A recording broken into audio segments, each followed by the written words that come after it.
So today let's start effect of dielectric on a capacitance.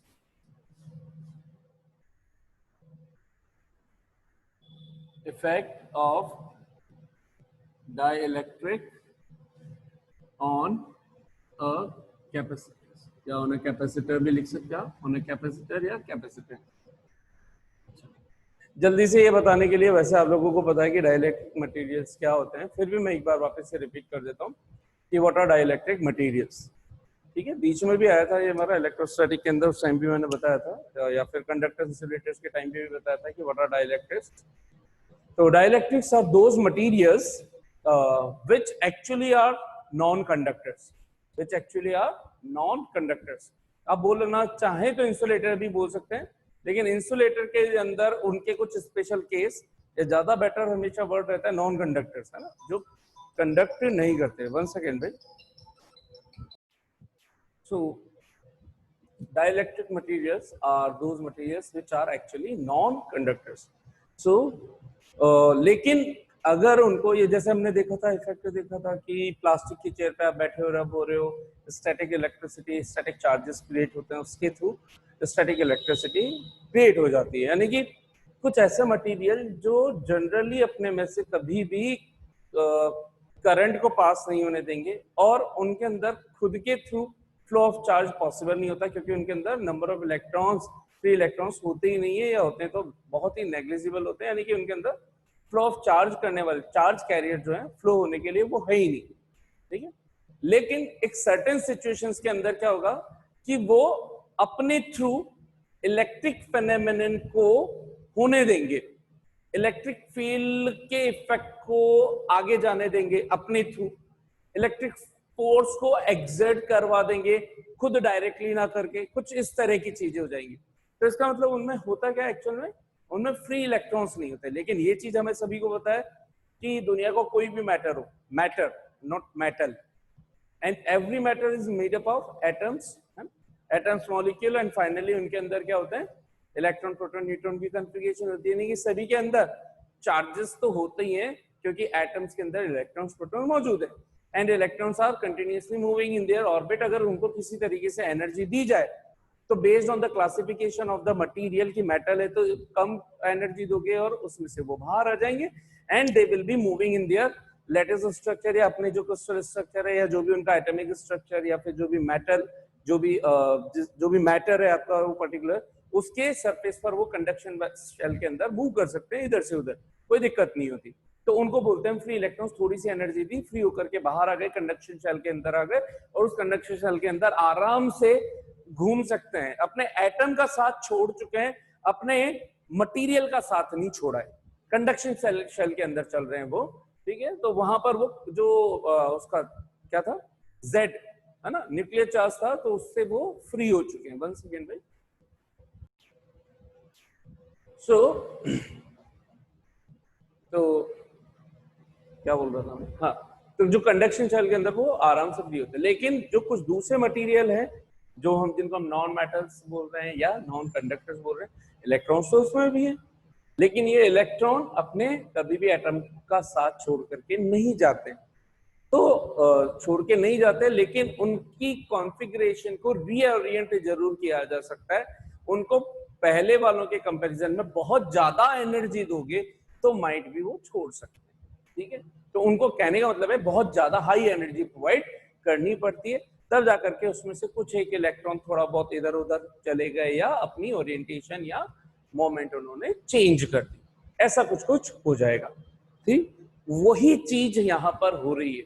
तो हम क्या बोल रहे हैं कि डाइलेक्ट्रिक एक ऐसे मटेरियल्स हैं जो अपने में से कभी भी करंट को फ्लो नहीं करवाएंगे खुद से, या खुद से चार्ज फ्लो नहीं होने देंगे, या चार्ज फ्लो नहीं करेंगे.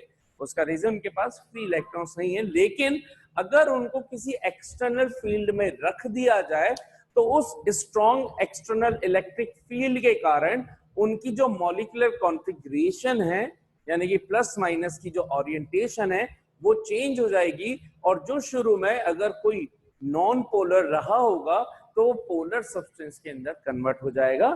फॉर एग्जांपल देखिए मान लीजिए हम पोलर नॉन पोलर भी हम पहले से स्टडी कर चुके हैं, तो पोलर नॉन पोलर को फिर से मैं एक क्विक रिकैप दे देता हूं आप लोगों को। पोलर सब्सटेंस वो जिसके अंदर जो पॉजिटिव और नेगेटिव हैं उनके जो सेंटर्स हैं वो कोलाइड कोइंसाइड नहीं करते, ठीक है।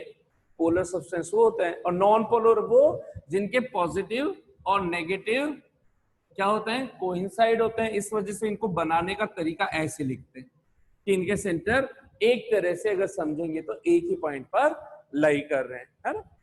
तो जबकि इनके यहाँ पर लाई नहीं करते हैं, शिफ्ट हो जाते हैं। ये चीजें मैंने आपको HCl H2 वगैरह लेकर के पहले भी बताई थी कि डम्बर शेप हो जाता है इस तरह का, कुछ कुछ शेप हो जाता है। अगर ये Cl है ये H है तो, है ना, माइनस का ज्यादा की तरफ आ जाएगा, इधर का प्लस इधर की तरफ शिफ्ट हो जाएगा। तो ये अगर माइनस एक तरफ शिफ्ट हो रहा है तो ये इस तरह का कुछ शेप बना देगा। तो ये क्या हो जाते हैं, पोलर में कन्वर्ट हो जाते हैं। कौन, नॉन पोलर, नॉन मतलब नॉन सॉरी नॉन पोलर को किसमें कन्वर्ट किया जा सकता है, पोलर के अंदर कन्वर्ट किया जा सकता है। लेकिन बाय डिफॉल्ट जनरली जो पोलर होते हैं उनके अंदर, सॉरी नॉन पोलर जो होते हैं उनके अंदर प्लस माइनस का सेंटर एक ही जगह पर लाई कर रहा होता है। इसके अंदर नेट डाइपोल अगर पूछा जाए तो 0 होता है, क्योंकि प्लस माइनस एक ही जगह पर लाई कर रहे हैं, इनके सेंटर्स एक जगह पे अज्यूम किए जाते हैं, ठीक है, अज्यूम किए जाते हैं। इनके एग्जाम्पल हमने क्या देखे थे, जैसे H2 मॉलिक्यूल, तो दोनों की एग्जैक्टली सेम साइज है, तो इनके दोनों के पॉइंट यहाँ हो गए, तो एक तरह से इन दोनों का सेंटर इफेक्ट कहाँ पे आ जाएगा, बिल्कुल इनके मिड पे। तो इन दोनों का एक सिंगल ये बनाऊं कॉन्फ़िगरेशन, तो ये कहलाएगा ये वाला हिस्सा, ठीक है। इसी तरह से CO2 इसके अंदर ये तो था, देखिए ये बिल्कुल नॉन आयनिक कंपाउंड है ना, इसमें कोई पॉजिटिव नेगेटिव नहीं है, सिमिलर है, कोवलेंट बॉन्ड फॉर्मेशन हो रही, ठीक है। CO2 में C वाला प्लस है और माइनस है, फिर भी लेकिन इनकी एक रेगुलर सिमेट्री है जो इस पर्टिकुलर ज्योमेट्री के कारण, और इनके शेप साइज ऑलमोस्ट इक्वल होने के कारण होता क्या है, इनका जो इफेक्ट है ये माइनस माइनस और प्लस, इनका जो इफेक्ट है, ये माइनस वाला इस प्लस को इधर बुलाना चाह रहा है, ये माइनस वाला इसको इधर बुलाना चाह रहा है। होगा क्या, इन सभी के नेट इफेक्ट अगर बोलूं तो कहां पर काउंट हो जाएंगे, ये इसका सेंटर, ये इसका सेंटर, इसका सेंटर, इन तीनों का अगर कंबाइंड इफेक्ट बोले तो कहां पे लगेगा, यहाँ पर लगेगा।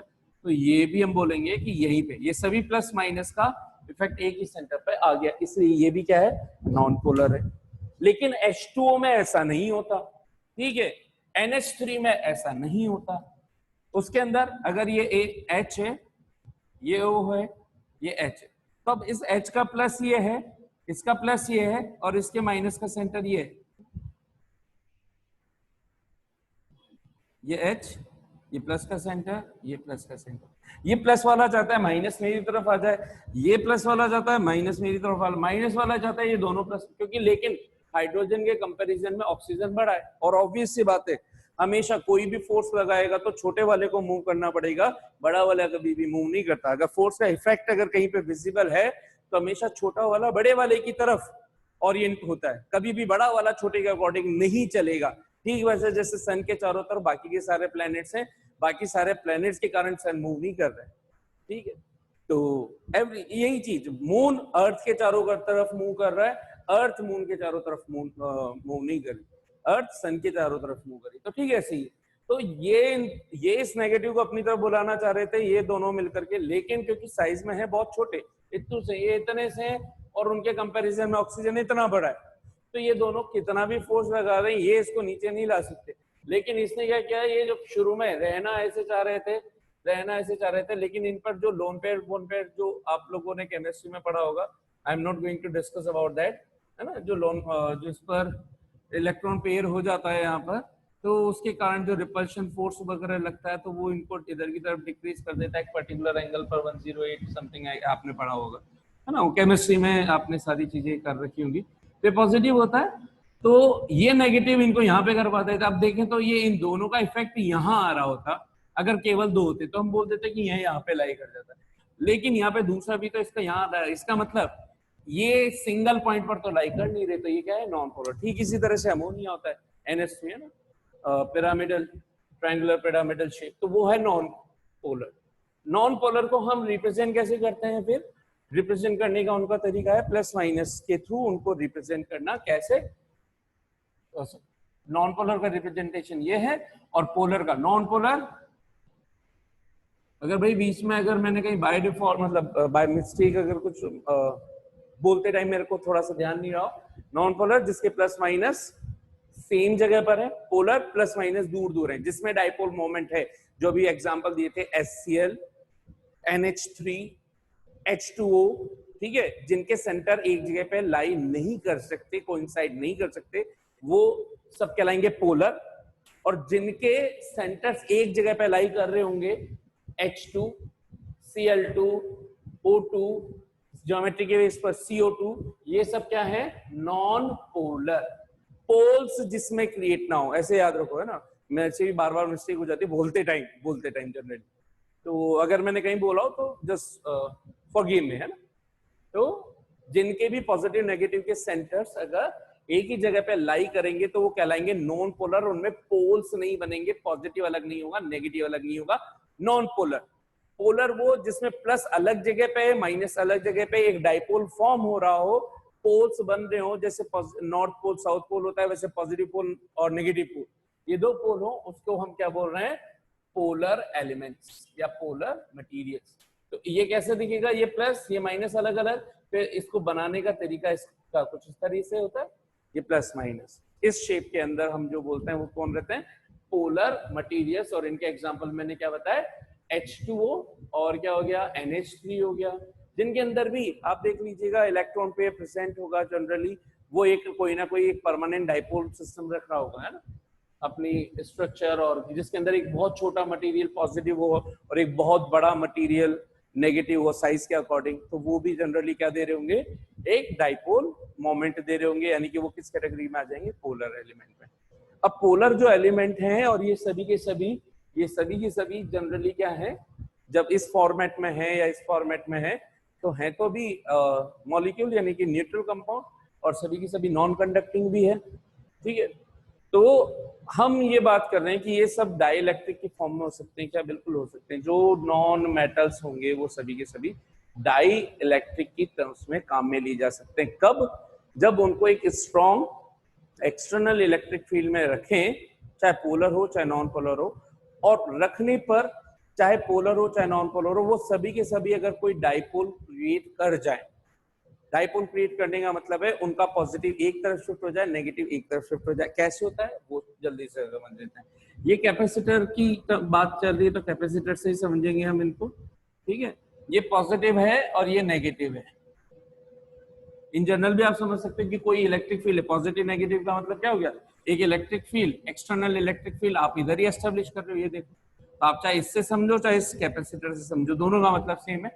हमने क्या बोला? एक external external electric field, strong electric field हमने इधर की तरफ सप्लाई कर रही है। इसका मतलब इस वाले पोर्शन में पॉजिटिव रहा होगा और इधर की तरफ जिधर की तरफ एरो चल रहा है पॉजिटिव नेगेटिव रहा होगा।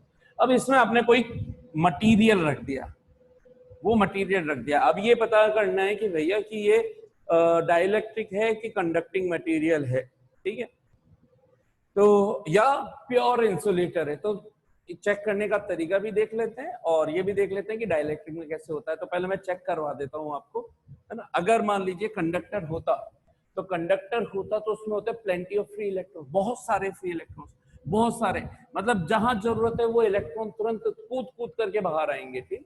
तो अंदर यहाँ पर अभी लेकिन सब कुछ, क्योंकि ये कंडक्टर तो है लेकिन अनचार्ज कंडक्टर है, न्यूट्रल कंडक्टर है, तो इसके जितने भी एटम्स हैं वो न्यूट्रल स्टेट के अंदर इस तरीके से चल रहे हैं। न्यूट्रल सिचुएशन है, प्लस माइनस इस सिचुएशन में चल रहे हैं। हमने मान लिया कि नॉन पोलर फॉर्मेट में चल रहे हैं, लेकिन है अगर ये कंडक्टर, तो कंडक्टर होते क्या होगा? तुरंत फ्री इलेक्ट्रॉन्स कूद के बाहर आ जाएंगे। जहां इसको प्लस दिखेगा वहां जाकर के सभी के सभी जितने मर्जी हो, क्योंकि इसके अंदर होता ही इतने सारे फ्री इलेक्ट्रॉन्स है, तो जैसे ही एक प्लस दिखा उसके कॉरेस्पॉन्डेंस के अंदर एक इलेक्ट्रॉन इधर आ जाएगा, एक इलेक्ट्रॉन इधर आ जाएगा, और तो वहां पर जो कैविटी क्रिएट हुई प्लस की, वो इस प्लस के रिपल्शन के कारण दूर चली जाएगी, इधर प्लस बन जाएगा, फिर इधर माइनस, इधर प्लस, इधर माइनस। ये प्रोसेस तब तक होता रहेगा जब तक कि जितने इनको प्लस दिख रहे हैं इलेक्ट्रॉन्स को, वो सब उधर की तरफ जा करके अट्रैक्ट हो जाएंगे। ये मान लो कि यहाँ पे सुंदर कन्याएं खड़ी होकर यहाँ पे बहुत सारे लड़के अंदर बैठे हुए थे, सुंदर कन्याएं दिखी, सारे लड़के एक तरफ, ठीक है, बाकी का और कोई आ रहा है वो तो लात मार के बाहर निकाल देंगे। तो ये हो गई साहब यहाँ पर सिचुएशन, है ना। और यहाँ पर मतलब अपने अपने साथ वाली को छोड़ दिया, खास बात ये है कि अपने साथ की जो थी उनको छोड़ दिया, दूसरी है, दूसरी को देखते ही जल्दी से इधर आ गए, है ना, ठीक है।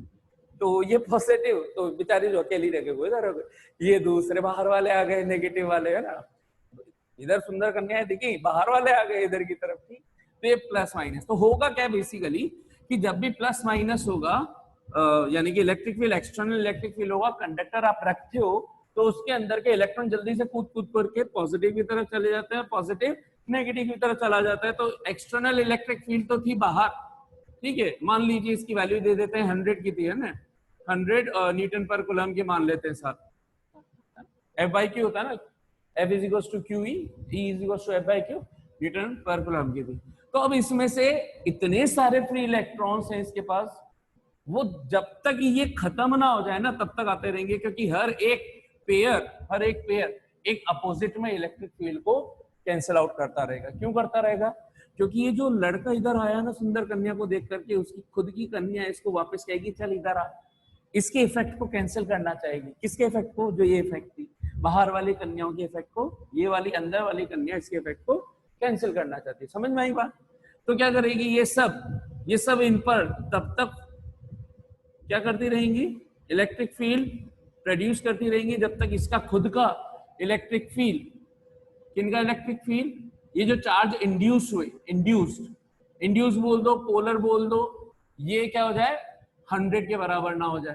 और ये 100 न्यूटन पर कूलम होते ही अगर इस पूरे सिस्टम का नेट इलेक्ट्रिक फील्ड पूछूं तो ये कितना हो जाएगा, E net is equal to E external minus, क्योंकि ई एक्सटर्नल अगर इसको पॉजिटिव मान ले तो इसको नेगेटिव, किसी एक को पॉजिटिव मानना है किसी एक को नेगेटिव, बेटर वे में हमेशा इस डायरेक्शन को पॉजिटिव, इस डायरेक्शन क्या मान के चलते हैं पॉजिटिव। तो ये मैंने मान लिया पॉजिटिव, इधर हो गया फिर नेगेटिव। तो करते इस फॉर्म में, है ना, एक्चुअल में ये vector addition, what is the net effect, vector addition of each individual electric field. तो E external vector plus E induce vector, ये एक्चुअल होता है ना।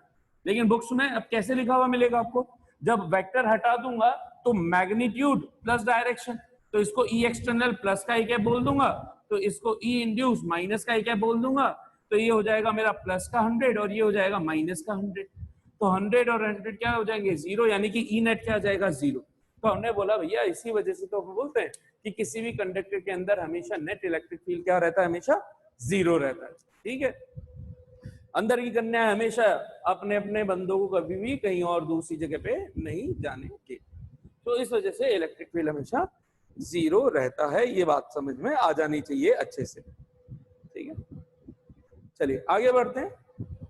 और अब ये तो कहानी थी, ये चीजें आपने पहले भी समझ रखी थी। किसकी कहानी थी ये कहानी थी कंडक्टर्स की। अब बात कर लेते हैं इंसुलेटर की, फिर आते हैं डाइलेक्ट्रिक पर। अब मान लीजिए कि ये जो मटेरियल है ये कंडक्टर नहीं है, प्योर इंसुलेटर है, प्योर से भी प्योर, है ना, कितना भी प्योर मान लो आप। प्योर का मतलब क्या हो जाएगा, इतना प्योर कि वो एक सिंगल इलेक्ट्रॉन को बाहर नहीं आना देगा, चाहे जितना मर्जी आप एनर्जी दे दो एक्सटर्नल, क्योंकि आप दे रहे हो तो आप एटॉमिक लेवल की तो एनर्जी दे नहीं पाओगे। तो इसलिए हमने ये बोल दिया कि ये एक ऐसा है, कैसा है, प्योर इंसुलेटर मतलब एक single electron, free electron, single charge is not going to provide by this. तो जब प्रोवाइड ही नहीं कर रहा तो ये एक्सटर्नल इधर है, तो ये जो अंदर की सिचुएशन थी प्लस माइनस 3, तो भले इलेक्ट्रॉन पे फोर्स लग रहा हो लेकिन ये अपने न्यूक्लियर फोर्स से इस तरीके से बंधे हुए हैं कि ये अंदर का न्यूक्लियर फोर्स इन इलेक्ट्रॉन्स को कहीं पे भी बाहर जाने नहीं दे रहा कि घर में रहो, चलो लॉकडाउन चल रहा है, कहाँ जाना है, कोई ताका जाकी नहीं, वहीं के वहीं बने रहो। तो इसके अंदर किसी तरह का इंड्यूस चार्ज ही नहीं हो। तो इंसुलेटर के अंदर अगर मतलब इंसुलेटर के थ्रू पूछूं तो क्या हो जाएगा, एक्सटर्नल फील्ड कुछ भी नहीं होगा, कहीं कुछ भी नहीं हो रहा, कोई अपोज नहीं हो रहा। तो इलेक्ट्रिक फील्ड लाइन बस प्लस से यहीं पे आकर के रुक गई, क्योंकि आगे भी तो नहीं जा पा रही। इसके इफेक्ट को ये बाहर इधर भी तो नहीं जाने दे रहा, क्यों? क्योंकि इन्होंने पहले ही कवर कर ली है सारी चीजें, इसके फील्ड को ही आगे नहीं बढ़ने देगा। तो ऐसी कुछ सिचुएशन हो गई। तो ये हुए हमारे क्या, इंसुलेटर्स। भाई यहां से पार भी तो होनी चाहिए ना, लाइंस, लाइन से पार नहीं हो रही इलेक्ट्रिक फील्ड लाइंस। तो ये हो गया हमारा सा प्योर इंसुलेटर। ठीक है, इस चीज को, इसको वैसे नहीं करना है कि ये external is equal to E net is equal to E external minus induce, तो है ही नहीं ना इंड्यूस किस चीज का, किस चीज का। यहाँ पे कोई आएगा तो आप उसके बारे में बात करोगे ना, ठीक है। तो लेकिन अब उसकी जगह हम बात करते हैं किसकी, डाइलेक्ट्रिक की। डाइलेक्ट्रिक, तो डाइलेक्ट्रिक का काम क्या है साहब, डाइलेक्ट्रिक का काम क्या है वो देख लो।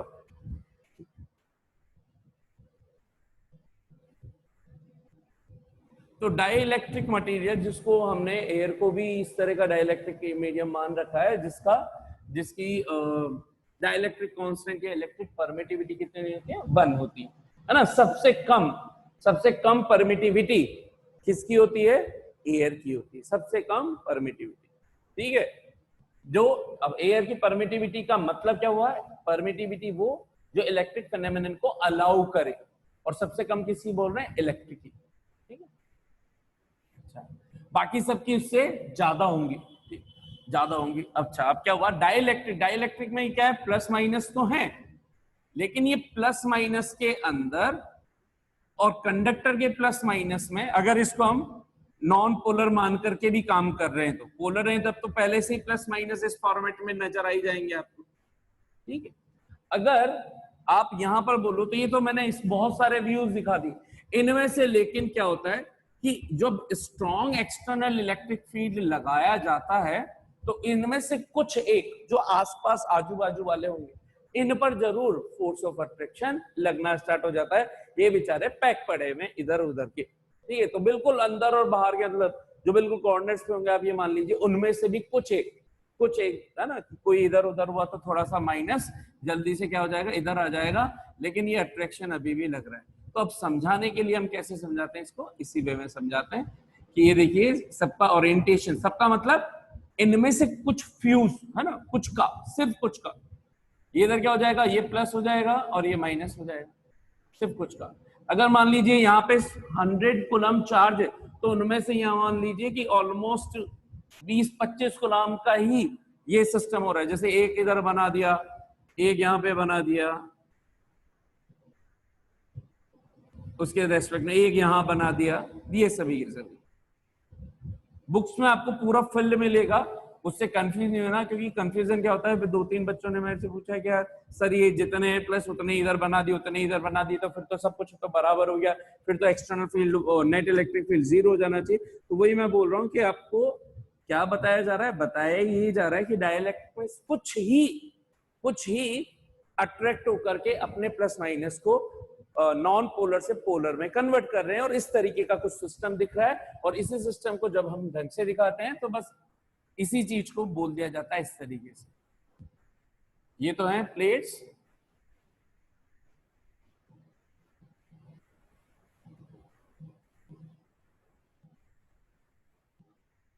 ठीक है, और यहां पर ये मान लीजिए प्लेट हो गई कैपेसिटर वाली, और यहां पर कुछ एक इंड्यूस हो गए साहब, प्लस के आसपास नेगेटिव,